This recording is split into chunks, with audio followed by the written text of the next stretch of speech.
By birth and by choice, I've been involved with the auto industry my entire life. And for the past 30 years, I've worked at Ford Motor Company. And for most of those years, I worried about how am I going to sell more cars and trucks. But today I worry about what if all we do is sell more cars and trucks? What happens when the number of vehicles on the road doubles, triples, or even quadruples? My life is guided by two great passions, and the first is automobiles. I literally grew up with the Ford Motor Company. I thought it was so cool as a little boy when my dad would bring home the latest Ford or Lincolns and leave it in the driveway.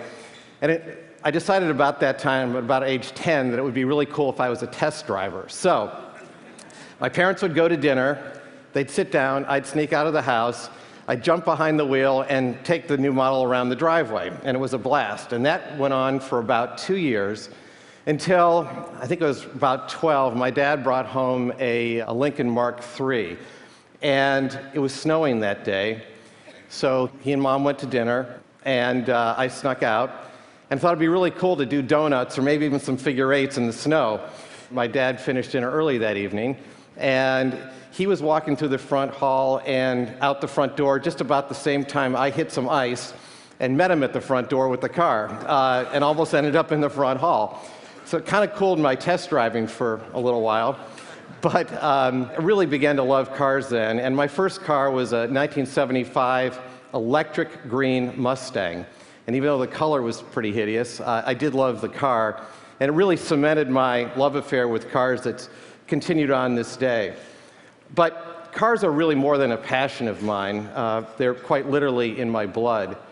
My great-grandfather was Henry Ford, and on my mother's side, my great-grandfather was Harvey Firestone.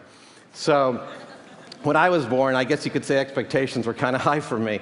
But my great-grandfather, Henry Ford, really believed that the mission of the Ford Motor Company was to make people's lives better and make cars affordable so that everyone could have them. Because he believed that with mobility comes freedom and progress. And that's a belief that I share. My other great passion is the environment. And as a young boy, I used to go up to northern Michigan and fish in the rivers that Hemingway fished in and then later wrote about. And it really struck me as the years went by in a very negative way when I would go to some stream that I'd loved and was used to walking through this field that was once filled with fireflies and now had a strip mall or a bunch of condos on it. And so even at a young age, that really resonated with me, and the whole notion of environmental preservation at a very basic level sunk in with me. As a high schooler, I started to read authors like Thoreau and Aldo Leopold and Edward Abbey. And I really began to develop a deeper appreciation of the natural world. But it never really occurred to me that my love of cars and trucks would ever be in conflict with nature. And that was true until I got to college. And when I got to college, you can imagine my surprise when I would go to class and a number of my professors would say that Ford Motor Company and my family was kind of everything that was wrong with our country.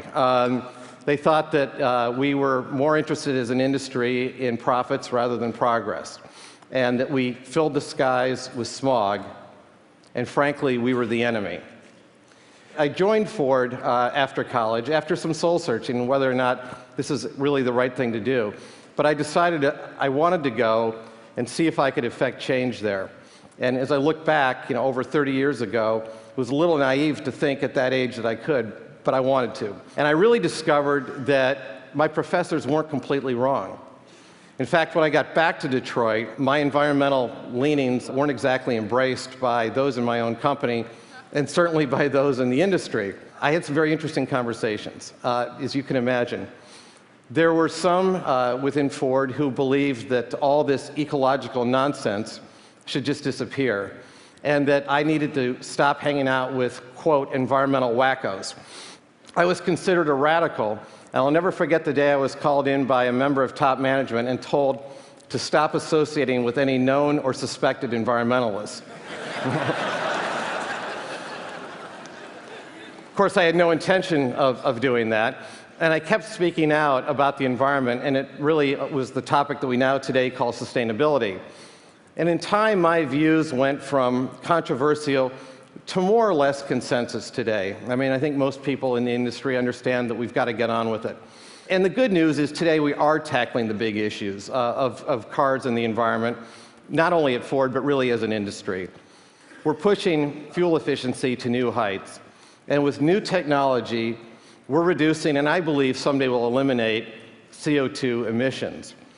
We're starting to sell electric cars, which is great. We're developing alternative powertrains that are going to make cars affordable in every sense of the word, economically, socially, and environmentally. And actually, although we've got a long way to go and a lot of work to do, I can see the day where my two great passions, cars and the environment, actually come into harmony. But unfortunately, as we're on our way to solving one monstrous problem, and as I said, we're not there yet, we've got a lot of work to do, but I can see where we will. But even as we're in the process of doing that, another huge problem is looming, and people aren't noticing. And that is the freedom of mobility that my great-grandfather brought to people is now being threatened, just as the environment is. The problem, put in its simplest terms, is one of mathematics. Today, there are approximately 6.8 billion people in the world, and within our lifetime, that number is going to grow to about 9 billion. And at that population level, our planet will be dealing with the limits of growth.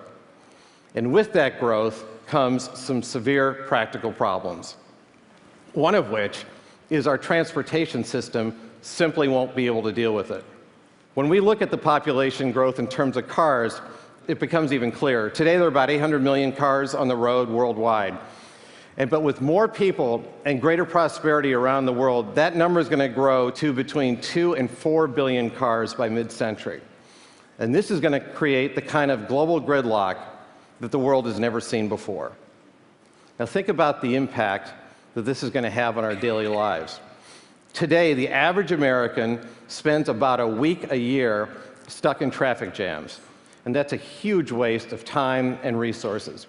But that's nothing compared to what's going on in the nations that are growing the fastest. Today, the average driver in Beijing has a 5-hour commute. And last summer, many of you probably saw this, there was a 100-mile traffic jam that took 11 days to clear in China.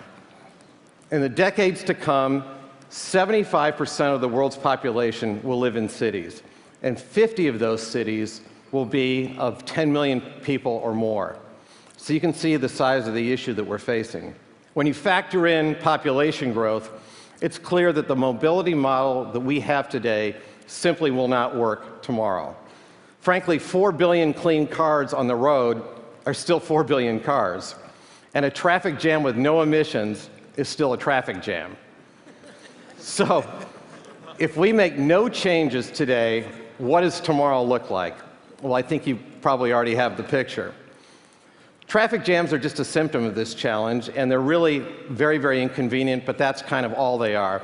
But the bigger issue is that global gridlock is going to stifle economic growth and our ability to deliver food and health care, particularly to people that live in city centers. And our quality of life is going to be severely compromised. So what's going to solve this? Well, the answer isn't going to be more of the same.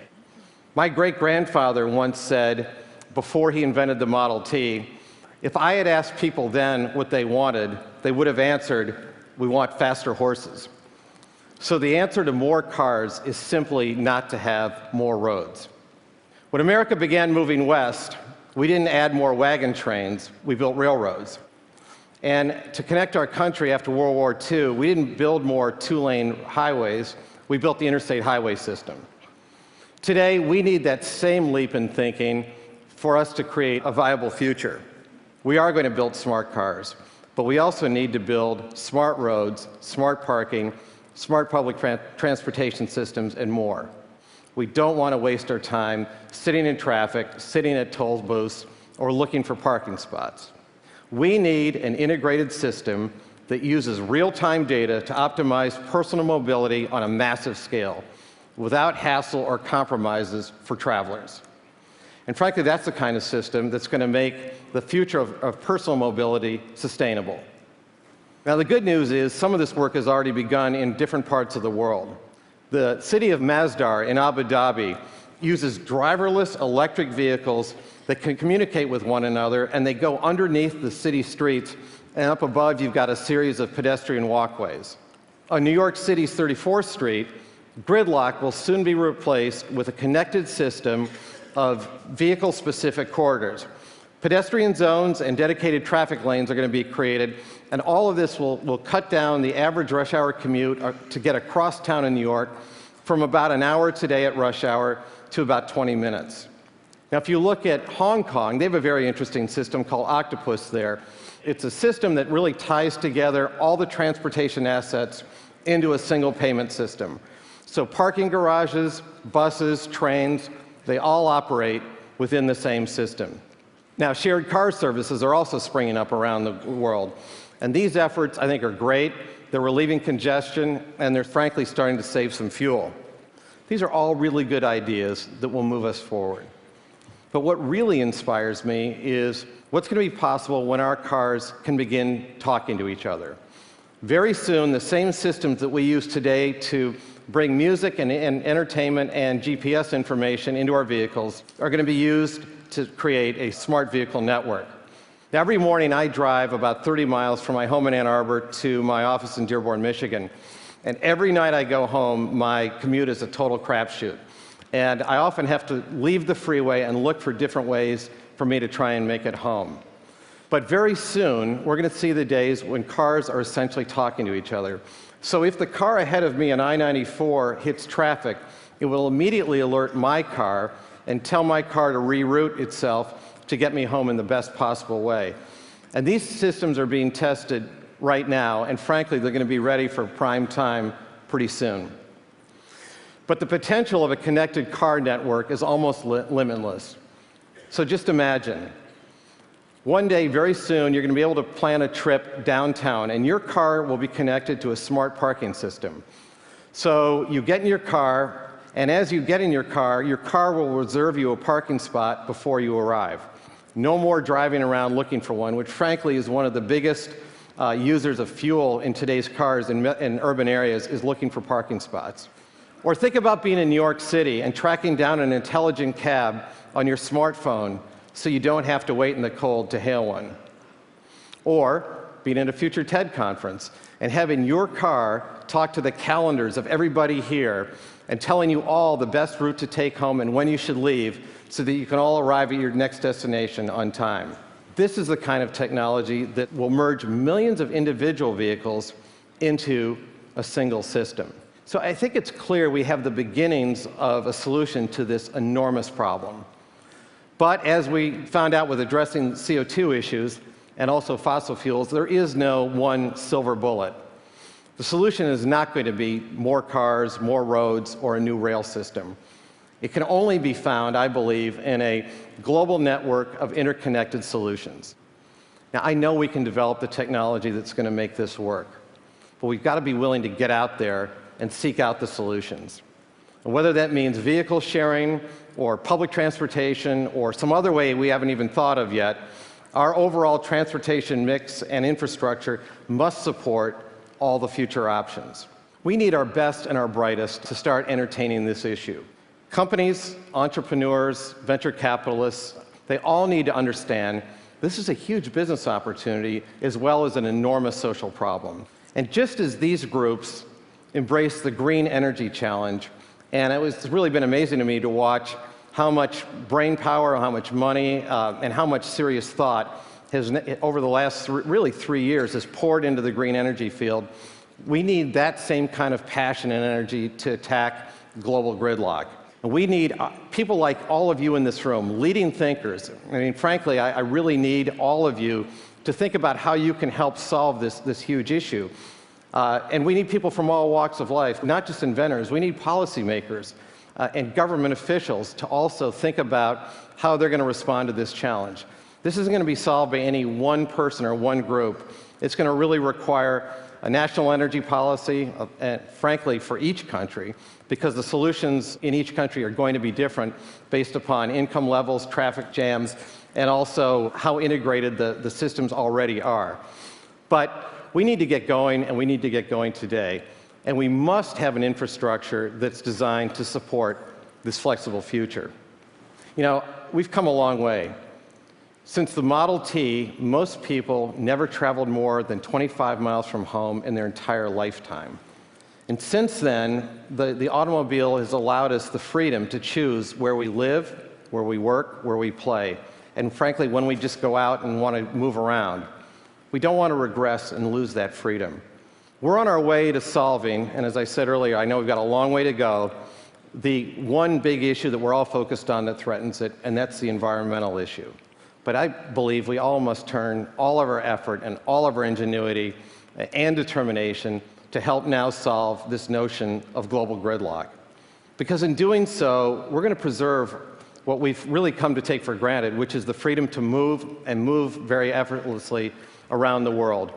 And it frankly will enhance our quality of life if we fix this. Because if you can envision, as I do, a future of zero emissions and freedom to move around the country and around the world like we take for granted today, that's worth the hard work today to preserve that for tomorrow. I believe we're at our best when we're confronted with big issues. This is a big one, and it won't wait. So let's get started now. Thank you. Thanks.